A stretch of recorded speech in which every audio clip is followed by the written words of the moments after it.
Hey everybody, welcome to a very special episode of Purple Insider. Matthew Coller here, and in studio, because he has to show up once a year to show off how much bigger he is than me, Jeremiah Sirles. I hope you know, as a former Viking, that if someone is 6'2" in the normal world, like I am, that's pretty big. In your world, that's just some average little dweeb man, but I actually am above average size. I just don't look like it when I'm standing next to you. Hey, you're used to it though. You've been around all the big people all the time. But yeah, you are above average. I'll give you above average, so we'll take it. You know what wasn't above average? The Vikings. That's a tremendous transition into our main subject here, which is how the Vikings completely fell apart in this football game. I just want to start with a very simple question for you. Now, you have watched back the coach's tape, Uh-huh. and you certainly are better at watching tape than I am. My observation, though, from watching back was like, when was Sam supposed to throw the ball, and to whom on many of these sacks? I think that this is why we watch the tape of football games, because the interpretation that I had when I was there in Glendale was quite a bit different than what I had in watching the tape back. Did you feel the same way? Yeah, immediate reaction was like, well, Sam's never going to play football in the NFL again, right? I mean, that's kind of was like at the end of that game. Even the announcers were like, oh boy, this guy. But when you really look at back, it's really hard to pin it just on Sam because you're watching the offensive line not be able to pick up stunts. You're watching receivers not be able to create separation. Was there times where Sam could have pulled the trigger and let it rip? Yes, absolutely. But when you have, I think it was 25 pressures last week and then another 25 pressures this week, you're going to be rattled. Like you're going to be rattled at one point, and KOC did not do him any favors of getting the ball out of his hand early at the beginning of the game, trying to establish some sort of run game at the beginning of the game. They were just like, nope, we're just going to do what we've done all year. Let Sam hunt the field down the ball. Detroit game didn't matter. Rams didn't watch it. They're not going to try and do anything that they did. We're going to be just fine.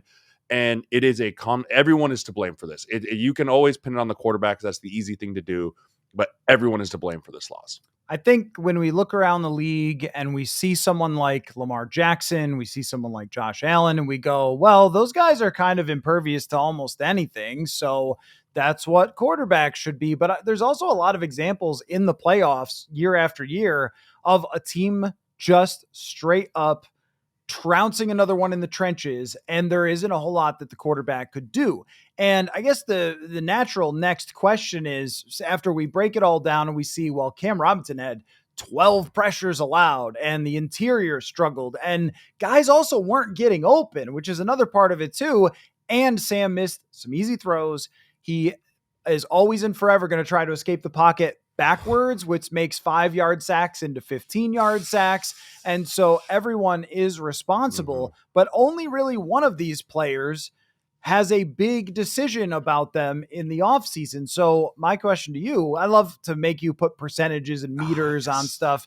So what percentage of your evaluation, your entire evaluation of what they should do, is weighted on this last game? Because I think that the large opinion, and this goes, like you said, broadcasters, Twitter, reporters, whoever you look at, is like 90% on the last game, it seems.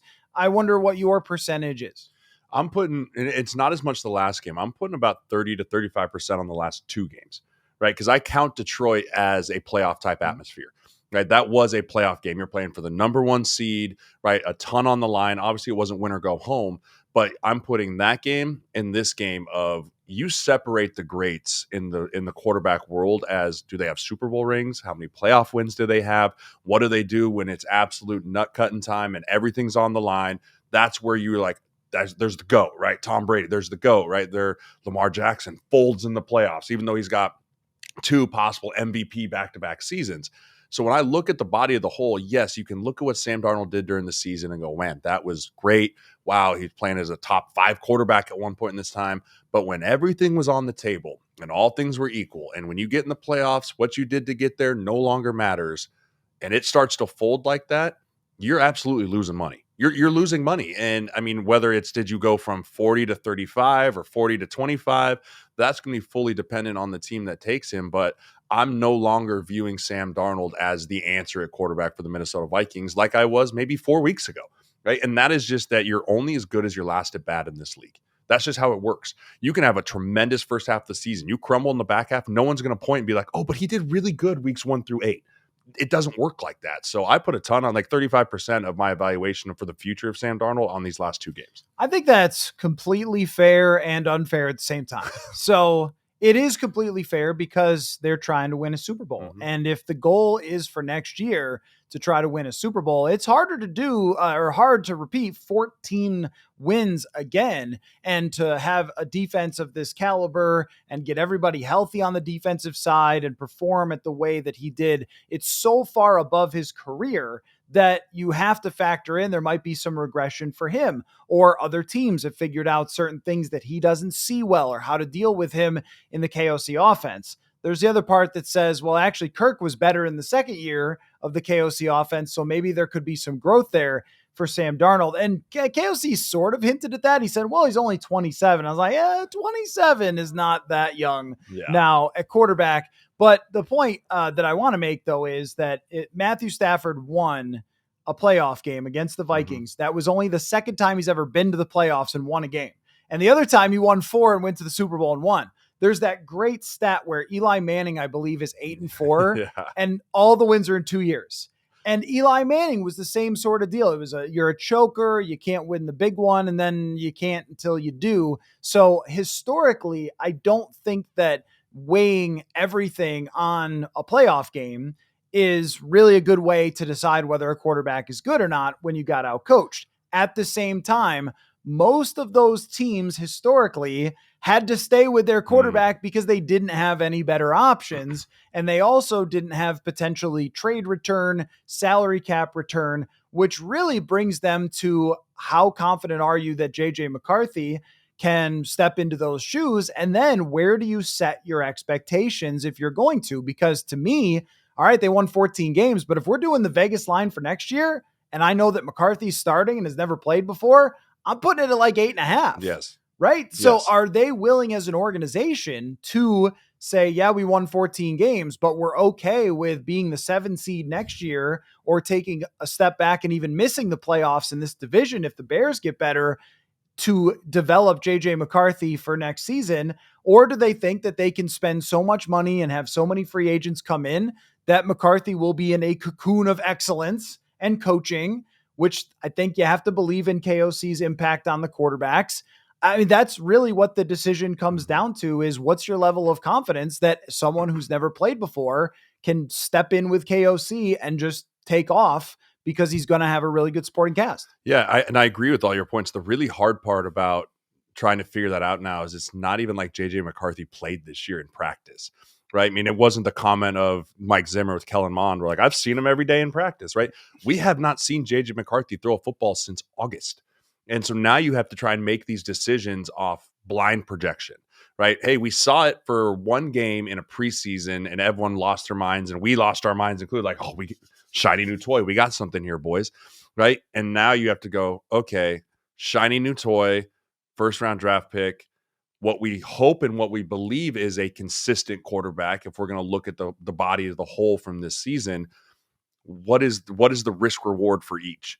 And they're both drastically different, right? You could have the risk with Sam Darnold is he is exactly who he was these last 2 weeks, and you pay him $30 to $40 million. And now you're looking at a Daniel Jones situation, right? The reward is Sam is who he was for the first 16 weeks of this season.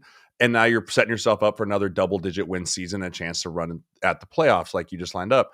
The bigger problem for me, for KOC and crew, is if JJ McCarthy is not who we think he is, and I'm not saying that I believe either way on this, if he turns out to come out next year and look like Caleb Williams because he is a rookie, everyone's going to be really upset that we let Sam Darnold go.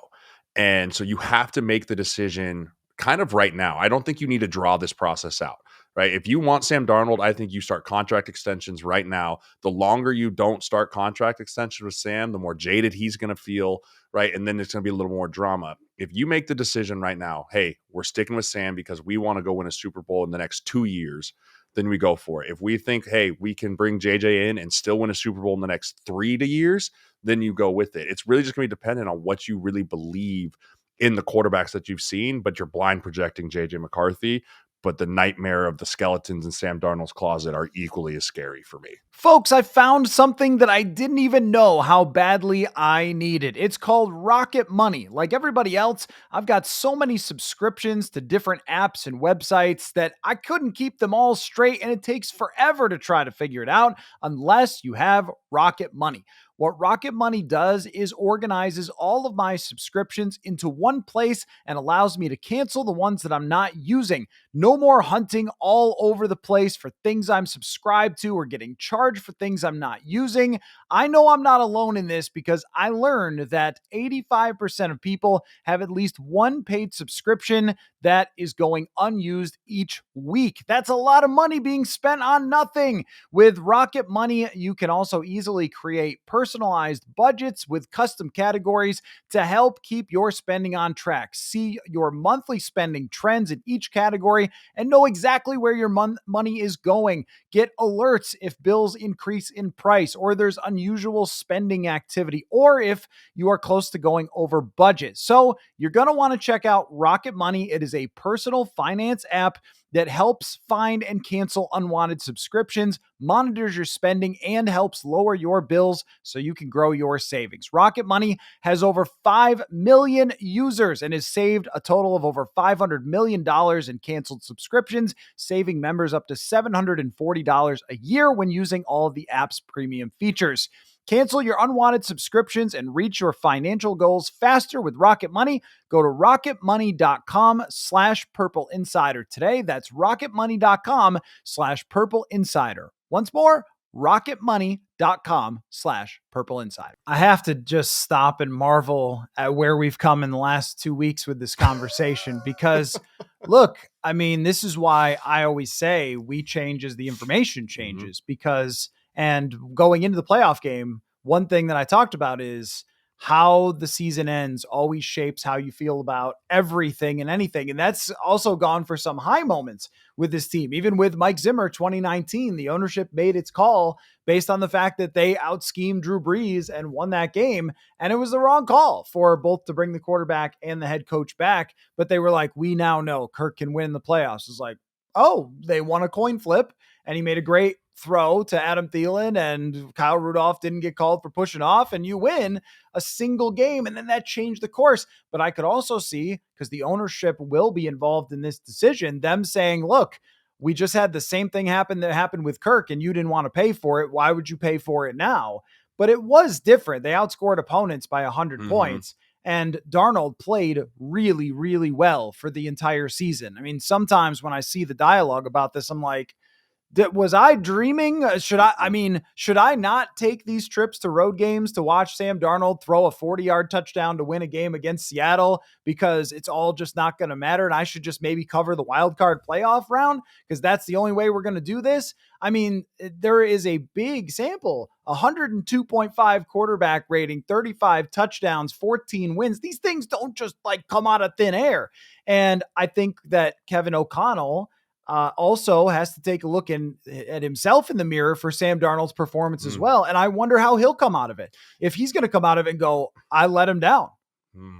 Yeah, I mean, if he really believes that like he is equally as blame as Sam here, then he needs to go pound the table for Sam, right? And I hope ownership and I hope Kwesi and those guys listen to KOC, right? Because he is the one that is going to make this thing go or he's going to make it stumble. And he's the quarterback whisperer, right? Daniel Jones has been in quarterback rehab now with the Vikings for a while now. What does he want? Right. I mean, I think the ownership has the money situation and the contract situation. How do we want to build our team?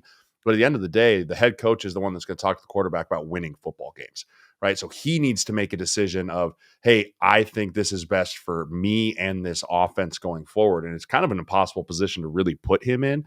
But at the same time, that's why you have head ball coach. That's why there's only 32 of you on this earth right now. But KOC does have to take a big hard look of, man, what happened the last 2 weeks? Why did Aaron Glenn rattle me so much? Then how did we not make the necessary adjustments? I'm going against Sean McVay to fix the issues, right? That's what I always talk about is I talk about with my rookies a lot. If you make a mistake the week before, the number one thing that the opponent's going to do is test you early and say, did they fix those things? Or if they didn't, hammer down. And that part for me is coaching. It's all about coaching and getting you guys ready to go. And I don't know if it was because KOC didn't feel confident of like, hey, we got to be more run centric this game. Like, we're just going to keep doing our thing. And hey, we just had a bad game against the Lions. Things will be fine. But if he really believes that he can just, his scheme's going to work against everyone now, then I'm concerned it might not really matter who the quarterback is. Yeah, and that's another thing that's hard too, because we're talking about Kevin O'Connell, coach of the year, and he earned it 1,000 times over. I mean, not just the preseason expectations, but you win 14, even if your preseason expectations are high and you win 14, you win coach of the year. Yes. And to do it with a quarterback who had been a journeyman before and had struggled before, to do it with the culture that they've built, the scheme that he drew up for the quarterback, to have a top 5 defense, a top 10 offense. I mean, this is just great coaching. The guys, I mean, when people are kind of talking around something, but I think they're not. It's genuine how much the players care about O'Connell. And it shows up in that NFLPA survey too, that they gave him the highest coaching grade in the NFL. And I assume that they will again this year for the player survey. That's pretty hard to be like, man, well, I guess you can only go so far with him. Like, okay, let's again not overreact. No. Because this narrative was on Sean McVay until it wasn't. And it's on everyone until it's not. Even with Mike Tomlin now. Well, it's been too long since you won a playoff game, so thumbs down. Like, okay, well, someone needs to get him a better quarterback. But your flaws when you lose this way on the big stage a lot of times are really enhanced because it's in front of everybody and everybody breaks it down. And shout out to Dan Orlovsky of ESPN, who did a great breakdown of how the Rams had every answer for what KOC was going to do from a pass protection standpoint. And that's sort of teacher and student type of situation and why it was the worst matchup for them as well. But it's also one game. Yes. And O'Connell can get better and he can improve going forward. But it has been out there. I've seen it. Do you think that it hurts O'Connell in negotiations? Absolutely. You think so? Okay. I mean, I think if he would have won this game and then lost in the divisional, no, it doesn't hurt. But to have, like you said, to have the 14-win season and to not go in the playoffs like 2022 when we knew they were frauds, right? We were like, I did. I was like, this is a fun football team to cover, but I don't think they're a contender. East Timway's a contender, right? You had a contender football team. You had an unreal wide receiver, a defense that had been playing lights out, a quarterback that had been playing lights out. Something fell out of the bottom. And whether that was an emotional roller coaster from Detroit last week that they never really could kind of build themselves back up after losing that game, whether it was KOC trying to overthink going against the master and the student mentality, whether it really was just Sean McVay putting KOC in a blender for one game, he's human too, right? There isn't a player in this league that's played in this game that's had a perfect game every game of his career. It sucks when it happens on the biggest stage, right? That's really not, it's unfortunate. But I agree with you. You can't judge it as a whole. But it is one of those things when you go into negotiations, they're going to go, what happened here? Right? They're going to point to, explain to me from your perspective what happened right here. And he better have a good answer for that. Or they're going to be like, well, we wanted to pay you X, but because of that, it's going to look more like Y now. It's not going to drastically drop, but it is going to be a little bit different. I do think when you have a 13 and a 14 win season and come away with 0 playoff wins, that the pressure does start to ramp up quickly. For sure. And I wonder personally how this impacts what he thinks of the decision, because on one hand, you could say KOC really would like some offensive linemen on the interior and that costs money. Or you could look at it as, man, I was right there in the playoffs. We just got to win one of those games. We need not a check down. We need Christian Darrisaw playing left tackle instead of Cam Robinson, which would have completely changed this game, I think. Oh my gosh, 100%. When one guy gives up 12 pressures, that's probably 3 from Christian Darrisaw, and you can roll to the left, you can scramble to the left, you can help players. Can run the football to the left? No. Okay. I don't know how crazy you wanted to actually get there. No. In fact, even using the word run made me physically ill. After watching KOC coach, unless they're down 18 in the fourth quarter with 6 minutes left. And then that was mind blowing.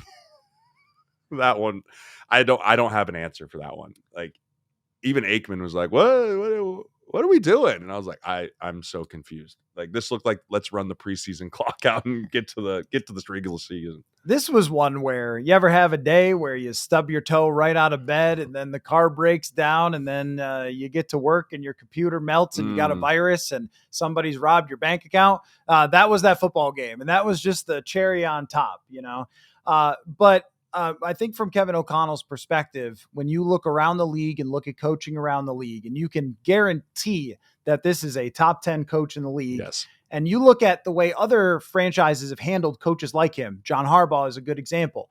There's a lot of these Andy Reid type of caliber coaches who have their jobs for a long time. People were talking about firing Kyle Shanahan. I'm like, no. So dumb. What have you seen the guys that they hire and come in and just implode?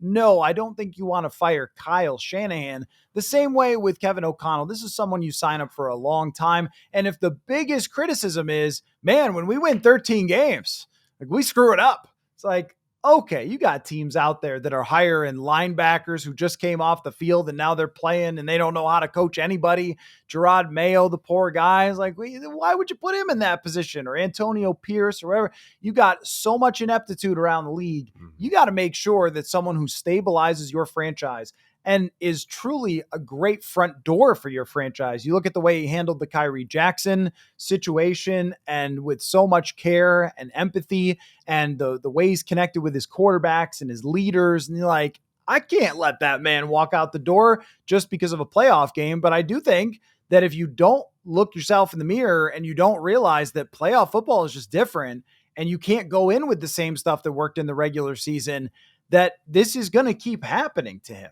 Yeah. And I mean, I am completely in agreement with you. You have to give the guy grace and growth. This was his second playoff game ever as a head coach, right? Sean McVay has gone the distance and won the ring, right? And it's not like he lost to another first time head coach, right? That's a totally different conversation. If we're like, hey man, he lost to like Brandon Staley, right? Or something like that. Or Brian Dable, right? But he lost to who's going to go down as one of the greatest coaches at 39 years old to do it. Right. And that just so happened to be his mentor. Right. There's a lot of factors that play into why that matchup was bad. But I think because he is a former player, because he has that mentality, you expect growth from him. And I think, I don't know, I feel like I didn't see growth from the first playoff game to this playoff game.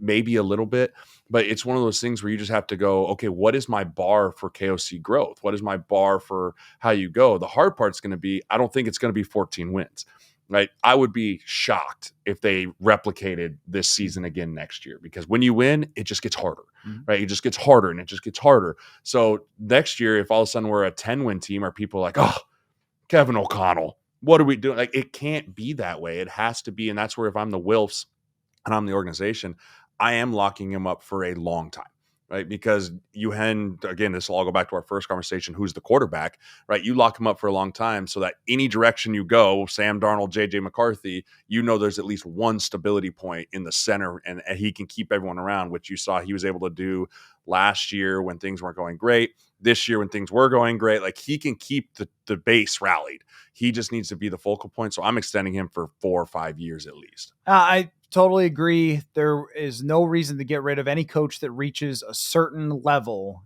of competency and leadership as well. But also, I mean, his scheme works. It just doesn't work when the other team has 4 defensive linemen who are werewolves, as you said. Yes. And I think that's the biggest area of growth for Kevin O'Connell, which is just, how do you adapt, not only adapt throughout a season and grow? We criticize Cliff Kingsbury for this, but we have seen it at times with him in these 2 years where they've been good. How do you adapt to it? And look, Josh Dobbs was QB3 in San Francisco this year. So this is not a real criticism, but it does go in the bucket of, they had Josh Dobbs throw 40 passes and 4 interceptions in a game that there was something on the line. How did that even happen? They lost like 13-10. It was, I mean, there seems to be a bit of a rigidness. And also, for someone who's so deeply connected with his quarterback, I'm there in the press box in Glendale and I'm looking down and going, uh-oh, you're going to have to adapt because Sam Darnold looks like he's not seeing it or not getting rid of the ball or doesn't know where his checkdowns are or something. What's the answer in your back pocket? What's the change? And there really wasn't one throughout even that entire game. Even when they came out in the second half, they moved the ball a little and then it's like, it stalled out again in the same way. And a lot of it has to do with if you're going to swing for the fences all the time, you're going to strike out too. What is your counter punch? And I did think throughout the year, Darnold became better, and the stats back this up, at quick game. Yes. But there seemed to be no real quick game answer. And average depth of target in the league has gone down, down, down because teams realize you just can't block 4 people like this. And O'Connell is still kind of running what looks to me like Bruce Arians stuff, where it's just deep crossing and things like that. Is there an answer that he can find going into next year? And also, I mean, look, the line is not great at run blocking. I get that. These are all NFL players, though. It's not like they didn't have a single guy on the line who I would go like, oh boy, welcome to the UFL, my friend. And yet for the running game, outside of a couple good Cam Akers runs the last 2 weeks, it just is not a threat. And here's what does that stat mean? Expected points added on the ground. The Vikings ranked, where do you think?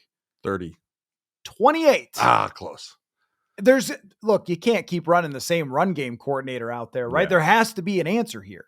Yeah. And I think that's the other piece is you don't want to overreact to a season of, hey, we got to change everything, but you do have to think what does need changing. And the run game, right? To go back to your statement about the counterpunch piece, the best counterpunch is what the Philadelphia Eagles do when Jalen Hurts is struggling and they just go, hey, you that way, right? If we can develop some shape of that, because you see around the league teams that are starting to go more and more pass heavy, pass centric, right? I think back to when Herbert was throwing the ball 60 times a game. Now Joe Burrow, they got rid of Joe Mixon. Now Joe Burrow's throwing the ball 60 times a game. These dudes are getting killed. Like they're getting murdered from the pass rush and they're not making playoffs, or they are making playoffs and melting because they don't have a solid run game, right? Ravens, unbelievable run game. Eagles, unbelievable run game. Detroit, unbelievable run game. The Bills have a different caliber run game than they did before. 100%. James Cook makes that team completely different. The Chiefs, when they went on their playoff run and Super Bowl run last year, they leaned heavily on Isaiah Pacheco, right? If I'm Kevin O'Connell, I'm going all in after I make my quarterback. That's number one. After I make my quarterback decision, I am going all in on how do we become a better running football team, because that takes pressure off of the quick game if you don't want to get to it, because a 4 or 5 yard run is just as good as a 6 yard slant. I promise, KOC, it is. It's just as good, right? So if I can find a way to, hey, what are we good at? Self-scout like crazy. What were the runs we liked? What were the runs we didn't?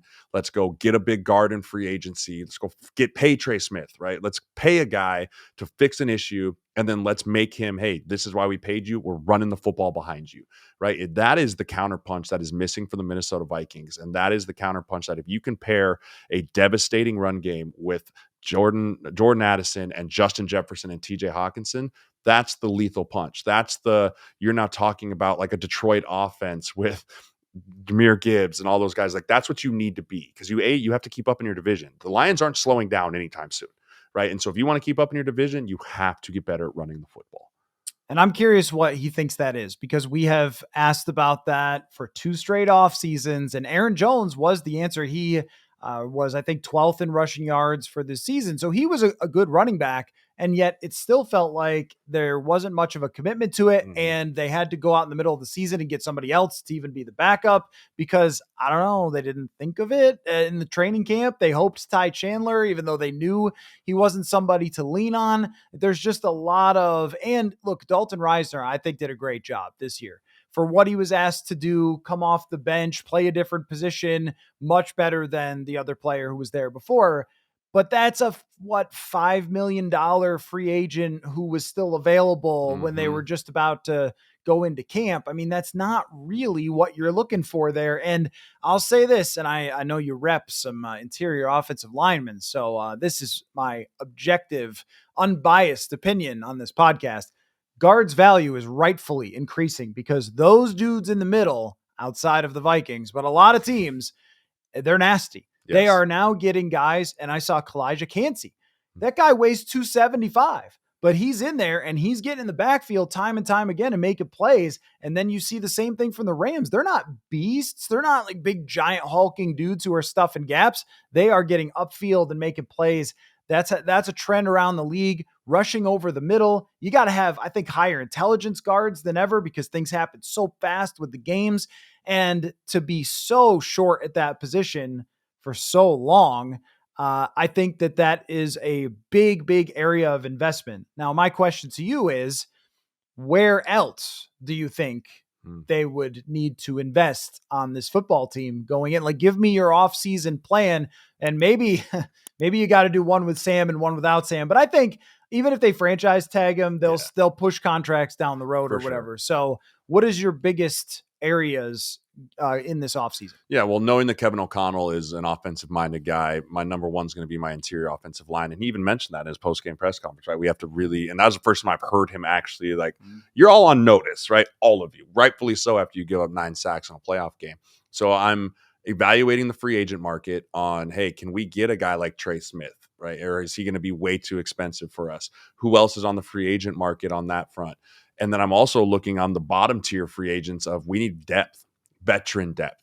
Right. And then I'm going to draft a guard. Right. I'm going to do it. I'm going to bring 3 guys in. I'm going to bring a high tier free agent to replace someone, whether it's a right or left guard. I'm going to bring in a mid tier guy who's in his year 4 or 5, pay him a couple $1 million, but he started 25 games in the league and is an average player. And then I'm going to draft an interior guy, maybe late day 2, but definitely early day 3. That's going to be a developmental guy, and then try and put him in there because you have to upgrade that position because you have 2 championship tackles, right? You have 2 championship tackles. Those are the ones hard to find. Those are the diamonds that once you have, you never let go. You can develop guards. I really do believe it. Guys can develop into good guards in this league, and you just need to have a good guard in the room to kind of drag the guys with them, which we've been missing. Even when Ed Ingram was here, who was he looking up to? Who was his mentor? Who was teaching him? Bradbury's a center, totally different position, right? He didn't have a guy that could pull him away, like, hey, this is how you study. This is how you work. This is how you do all those things. So I'm bringing that guy into my room, 100% saying, Coach Cooper, find your guy, tell me what it is, and we'll make it happen. The next part is you got to get better at corner, right? You got to continue to get better at corner because Gilmore's probably done, right? He's going to retire. Bynum's a free agent. He's going to command pretty big money. I mean, he is. And so are you paying him top tier corner money? Or are you going to go try and get 2 more? I mean, I think you bring him back. I really don't think you want to let him walk, but he's going to be really expensive, right? So then the DB, because Harrison Smith, probably done. I mean, that interview I watched almost made me cry. And like, dude, that dude's been doing it for a high level for so long. He's probably exiting. And so your back end's going to look completely different going into next year. You're going to need to spend some money there because, again, you have to win in your division. What's in your division? Amon-Ra St. Brown, Keenan Allen, DJ Moore, Christian Watson, Romeo Doubs, Reed, right? You have to be able to win your division. So I'm building my team from the inside out on the offensive line and from the backside in on the defensive side.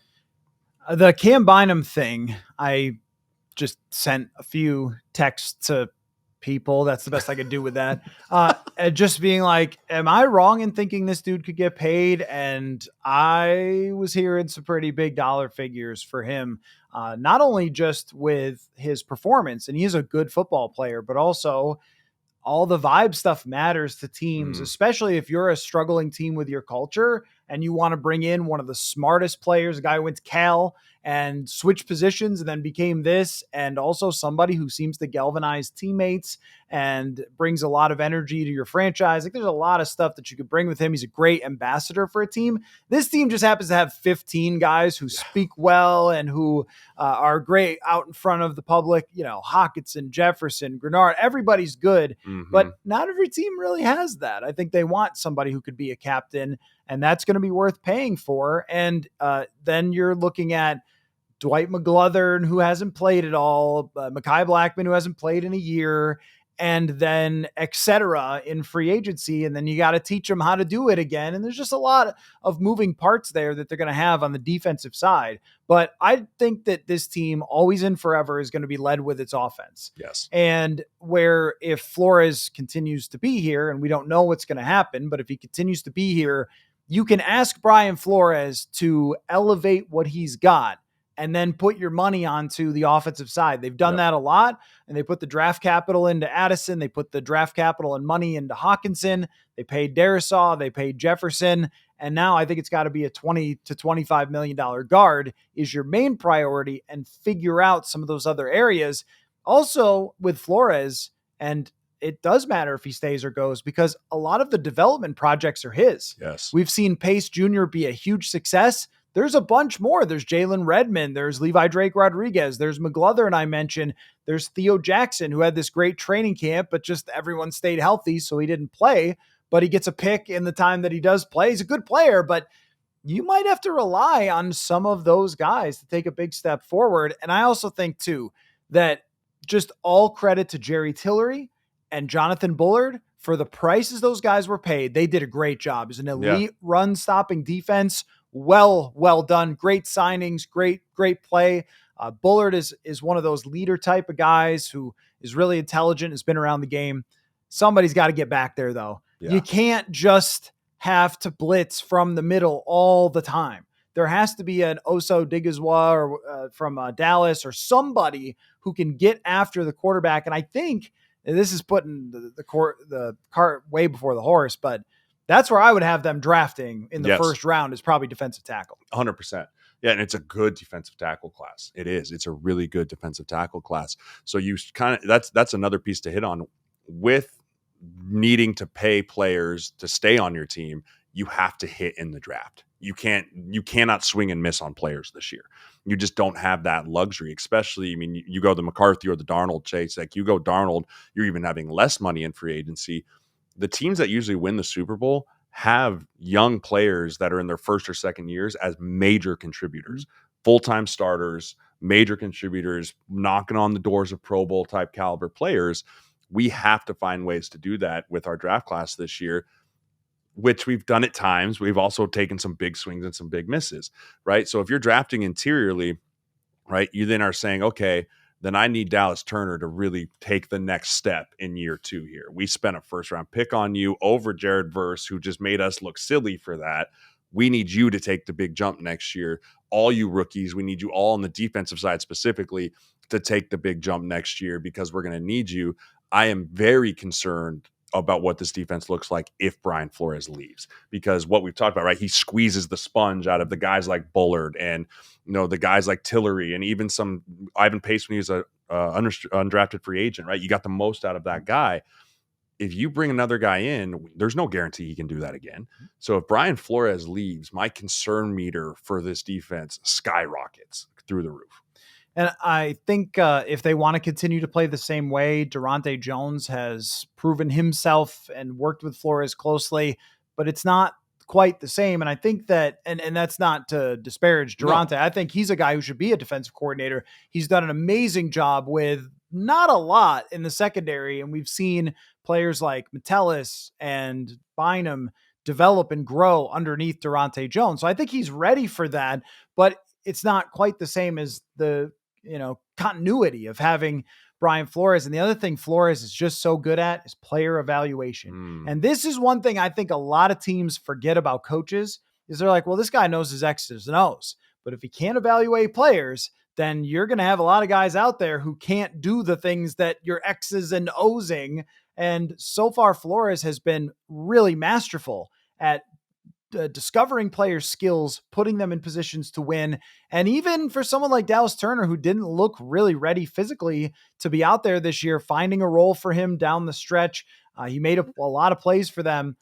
At the same time, as you mentioned, that better work. I mean, that just better work. You have Van Ginkel for, I think, another year. Yep. And you've got Cashman for maybe 2 more, and Grenard's going to be here a long time. He's not going anywhere. No, he's not going anywhere. He might end up in that ring of honor if he keeps playing like this. But with Dallas Turner, this is somebody that you need, because Van Ginkel is a great rusher, and he got a lot of sacks this year. But I think you need somebody who's lightning out of there, who can just win and win and win. And I didn't see a whole lot of winning from Dallas Turner when he was matched up one-on-one with tackles. And it does matter that Jared Verse is a monster. It does. You evaluated this guy and you brought him in, and I am willing to give him a lot of room because he's very young. Yes. They picked someone who's one of the youngest players in the draft in Turner. But next year is very much where we're going to decide either, hey, that was a good decision to move up and take him, or holy cow, you really blew that one. Yeah, and you got to give, I always say, the players that, and you've covered it for a long time, rookie year to second year is where you see the biggest jump in a player, and you can start to traject where's he going to go. And with Dallas Turner, the bigger issue for me this year is it just seemed like he kind of ran out of juice. And I'm willing to give rookies grace, right? I'm in this world as an agent. Rookie year is a grind, right? You get done with your college season, right into combine, right into everything. You don't get a break at all. And so you're kind of just wore down by the end of the year. But now is where you have to become a professional. You got drafted in the first round. You've got money in your pocket. Spend it wisely. Invest in your body. Invest in the training facility. Invest in the proper food, the nutrition, all of that. Your hope is you have someone around you showing you how to do that, because this organization is going to expect a lot out of you. I mean, you draft a guy like that in the first round, it's really not a lot different than drafting a quarterback of like, we're expecting you to produce at a all-pro level because we took you in the first round. It's a lot of pressure on a kid, but that's why you do it. And we're going to have to find ways to do that. And I think that if I'm KOC, I'm trying to find a way to keep him in the building, right? Like, hey, why don't you stay here in Minnesota with us and we'll show you how to do all these things. And then after that, you can go wherever you want. But just making expectations known to players like that is going to be really important going down the stretch too. I think he's got a really good attitude, and he maybe midway through the season started to get a sense for how you're supposed to do this, because his body's not ready to be like Jonathan Grenard's.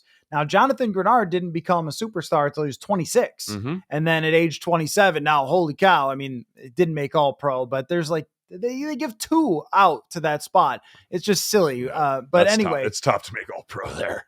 I would have had him.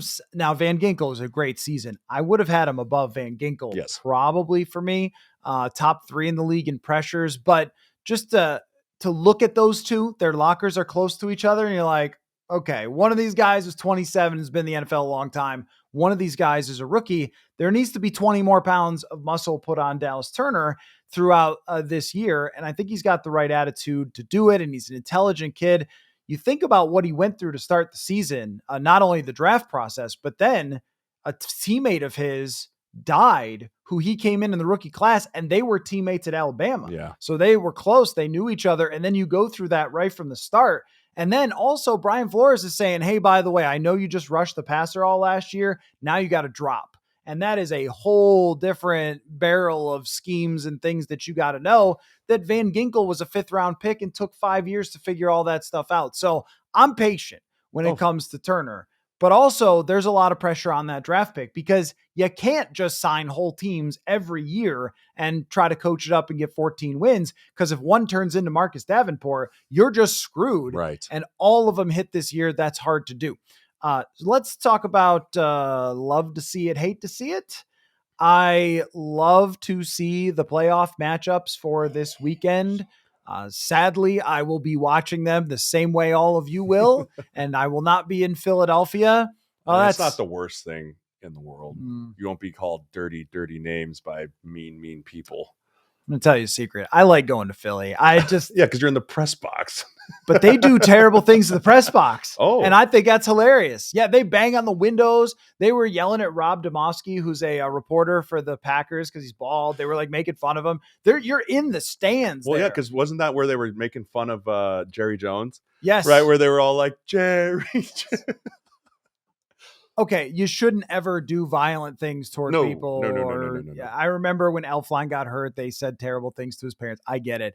But out of 80,000 in the stands, there's only a few people who go way, way over the top. And the crowd is just so interactive with the game. Yes. Every single thing. If they go 3 and out in the first drive, they're like, boo, get the hell out of here. I mean, it's just different. Yes. And they have the best collection of jerseys in the world. Like, I mean, Vikings fans, they do a good job. You'll see a John Randall. You'll see, some random Jeff George or something. Philadelphia is like Clyde Simmons, Jerome Brown, Randall Cunningham, Keith Byers. And you'll be like, this is just great if you love history. Anyway, so sorry, that's an opinion I'll put at the end of the podcast, that I actually enjoy going there. Sadly, I'm not. And so they're playing the Rams instead. your favorite matchup of the week is Lamar Jackson versus Josh Allen. I know that. Everyone knows that. America knows that. What is your second favorite matchup of the weekend? Man, Do you need me to show you the no, I matchups? know all the I have them. matchups. Okay. It's just one of those things where I want to say my second favorite matchup is going to maybe be Chiefs Houston, because it's questionable to me, because I think there's a lot of really cool and intricate pieces to this, right? Travis Kelce, Patrick Mahomes haven't played in 21 days, right? CJ Stroud and them are coming off a massive win where the defense looked unstoppable. Daniil Hunter is killing people. Will Anderson is killing people. And you're going, ooh, what's kind of the Achilles heel for the Kansas City Chiefs? Kind of their offensive line a little bit. Right now, CJ Stroud, can you hook up with Nico Collins enough times to make it work without your other buddies around, right? That game for me has a lot of moving parts of could be extremely interesting as it goes, but that's also one that could just fall apart in the first quarter. Be like, we're bored in the regular season. Matchup is probably going to be the Eagles and the Rams, just because I'm super excited to see what Saquon Barkley does. I'm excited to see if AJ Brown brings a different book out to the sideline there, right? But mostly because that defense is as suffocating as they come. And you're talking about guys that want to rush the passer and two extremely good defenses going at it. That's probably my 2B, but the Chiefs one's just super interesting because I'm curious if the Chiefs come out flat and Houston can punch them in the face a little bit. The Houston one reminds me a little bit of the Vikings when they had to go out to San Francisco after winning a playoff game, where it's like, oh yeah, we gave everything we had and we won that game. And then they arrive and San Francisco's been just hanging out for a week. And they're like, hi guys, Yeah. you played 80 snaps last week. We played 0. Yeah. And now we're going to murder you. And that's kind of what ended up happening. The Rams in Philly for me, because the Rams now have won 9 of their last 11 games, or was it that matter? Like they rested their players. And they have this kind of adrenaline. There's things going on in their home city. And sometimes that just elevates a team, maybe not all the way to the Super Bowl, but sometimes for a couple of weeks in the playoffs. And that's how you get a magic carpet ride for a team. And there's just something with Philly that's holding me back, which is their quarterback at 100%? And can he consistently drive them down the field with the passing game? Because I'm not sure you can just, and I think they did it to them in the regular season where they ran over the Rams, but this is a different Rams defense now. Can you just run and beat the Rams? Like, I'm not sure that you can. So I also really want to see Jaden Daniels. I think that one's probably going to be a kill, but Yeah. if it's not, then I'm going to go, boy, Vikings, you better be ready, because now there's a team in the NFC that is very serious. I already think that, but if they give a run for their money, the Lions, like, oh, somebody's arrived, and it's Washington. I did see, I think it was Colin Cowherd that was like, he's a mixture of Lamar Jackson and Patrick Mahomes. I was like, okay, time out, pump the brakes there. Let's calm ourselves. But he is so fun to watch. And I'm not going to lie, I was really bummed to see Baker and Mike Evans out. I was rooting for them. I mean, their season's been great. I got to watch Baker Mayfield run over Bobby Wagner. Like, sign me up for that. But Jaden Daniels is obviously Offensive Rookie of the Year. He's going to be a force long time. Washington is now going to be a destination for free agents to want to come and play with a guy like that. So that's going to be a really fascinating one too. But I think Detroit hit the bye week at the perfect time, and I think that could be a very quick thanks for coming. We'll see you next year. I have a hate to see it. If you said, look, I'll give you $1 million out of my pocket if you could tell me when the NCAA college football championship is, I'd lose $1 million. I have no idea. I don't Monday night. Okay. The way they've scheduled this thing, I think it was last Thursday. Yeah. I turned on TV and I was like, is this like an old Penn State game? Oh, tonight, like, this thing is just, I don't care about it at all. It's been fun, but it's totally lost its momentum. And I think the whole college playoff in general is a big fail. The last year, the Final Four was really compelling. The Texas-Washington game was great. The Alabama-Michigan game was great. And then the final was good enough. But it was really intense, really exciting. And then this has been like, all right, it's a bunch of terrible games. That one team almost blew it. Are we there yet? And okay, apparently it's Monday. So, well, I think I agree with you. The scheduling's been awful. Just schedule it back-to-back weeks. Like, I get you want the fanfare of it's the Rose Bowl and it's the Fiesta Bowl or whatever. Hey, conference season ends on the first weekend in December. Guess what? First round, you're next week, right? Let's get this thing moving. And that's how you keep momentum. And then you be finishing up as the playoffs are starting. That's the way to do it. And as a fan, I would love that. Like through December, you've got just college football playoffs, not just the bowl games, which we know and love, but the playoffs going as well. That would be just awesome. It is Monday night, in case you're wondering. Yeah. I have a hate to see it. Oh, okay. I hate the fact that after the Ravens and Bills game, we're going to have to spend 10 months talking about how one of those quarterbacks is not going to be able to do it, and they're just not there. And it's just like, there's just the AFC is so hard to get through, man. I mean, Mahomes, Burrow, Jackson, Allen. It's just hard to come out on top. And it sucks that the narrative for whoever loses this weekend is going to be, here we go again, right? Josh Allen couldn't beat the Ravens, or Lamar Jackson melts again in the playoffs. It just sucks that we're going to have to listen to that for 10 months because I don't agree with it. It reminds me of the 90s, as so many things do.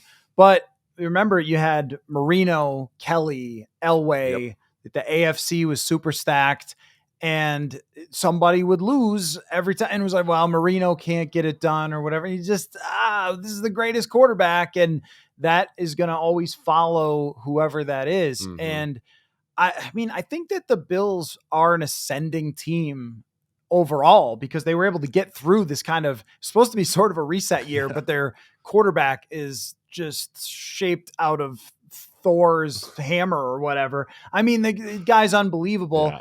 And so they were able to do that. With Baltimore, it does get more tricky going forward because you got the best of Derrick Henry that you're ever going to get. And Lamar does get more expensive. And I think there's more pressure on them a little bit than Buffalo. But Buffalo's been at this doorstep time and time again. And it all goes on the quarterback. Allen has been incredible in the playoffs, unbelievable in the playoffs, but he's been let down by coaching or defense or kickers or whatever it's going to be. 30 seconds. Right. 13 seconds. So I agree with you there. And sometimes you just have to close out the social media.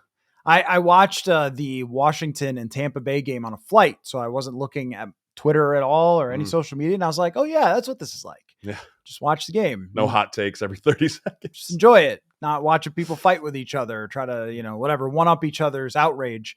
So anyhow, this will be fascinating to watch how this all plays out. We'll continue to do these through the Super Bowl and break it all down. And then on to the offseason we go. So let me ask you one more question just while you're here. The confidence meter has been your signature of this show. Okay.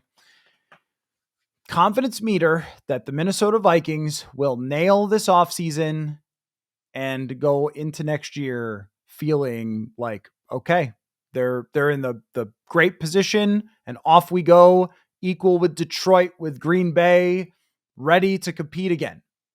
I'm going to go orange, because I have a lot of respect for the Wilfs. I think they're an ownership group that doesn't meddle, but makes their opinions known to the people that need to be made, but respects that they hired proper people to make those decisions. I have unbelievable respect for KOC and the way that he has handled himself since becoming the head coach, the players he's brought in, the ability to not sign turds and to have your culture continue to be great, right? I don't think any of that's going to change. All of it will be pampered on who is your quarterback. And if it's Sam Darnold in my orange, maybe is it JJ McCarthy in my orange? I don't know. That's the hardest part is you want to say, if you take the quarterback out, I'm probably flirting with the red, right? Because of just the character of the front office. I think it's a great run front office, which trust me, I deal with a lot of front offices. Not the case all around the country, a la Jets, right? But you look at what they've done here in the past and how they've done it all. I have a lot of confidence they're going to nail all the pieces they need to nail. Now, obviously, the draft's never an exact science. You're never going to know for sure what you get. But I do think that they're going to continue to bring the right kinds of players in. And the longer you can do that, matched up with talent at the quarterback position, you're going to be successful. Tuesday morning left guard on a Wednesday afternoon here in the studio. Thanks for coming in, man. Absolutely. It's always a joy. We will see you next week. Football.